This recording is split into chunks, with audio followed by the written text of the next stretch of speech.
السلام عليكم، كي دايرين؟ لاباس عليكم؟ اش اخباركم؟ اليوم ان شاء الله جيت نشارك معكم طريقه التحضير.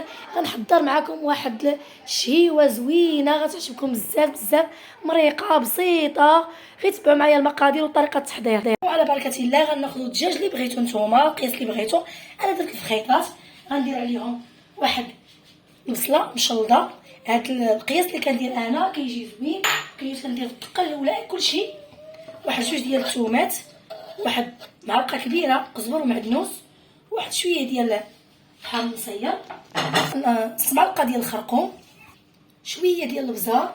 الدجاج كيبغي سكينجبير، ديروا سكينجبير مزيان، كيجي الدجاج غزال. صافي غندير واحد شويه ديال الماء، غير شويه يكون طايب. صافي وغنديروا مليحه، قياس ديال الملحه، غنديروا زويته،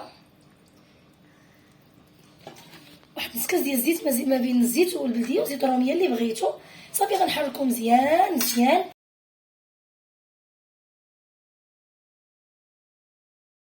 صافي غنخليوه دابا يتقلى مزيان مزيان قبل ما نقينا جلبان وبطاطا، وديك الساعه نتوما معايا.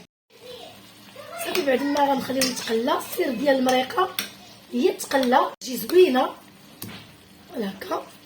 صافي حتى تحسوا هذاك الفخيدات ديالكم دخلت فيهم الإقامة مزيان. وغنجيبو شويه ديال البطاطا حتى هي غنقليوها، حتى هي تقلى لينا مزيان. نديروها من الفوق هكا حتى نديرو البطاطا. غنديرو الجلبانه هكا وغنمرقو غير شويه. صافي غير شويه بحال الطاجين، بحال شكل الطاجين. صافي غنديرو شويه ديال زيت البلديه. صافي غنخليوها طيب. وكان هذا هو الشكل النهائي ديال المرقه ديالنا ديال اليوم. كنتمنى تعجبكم، وصدقوني غير ديروا داكشي المقادير اللي درتو تبارك الله غتصدق لكم 100%.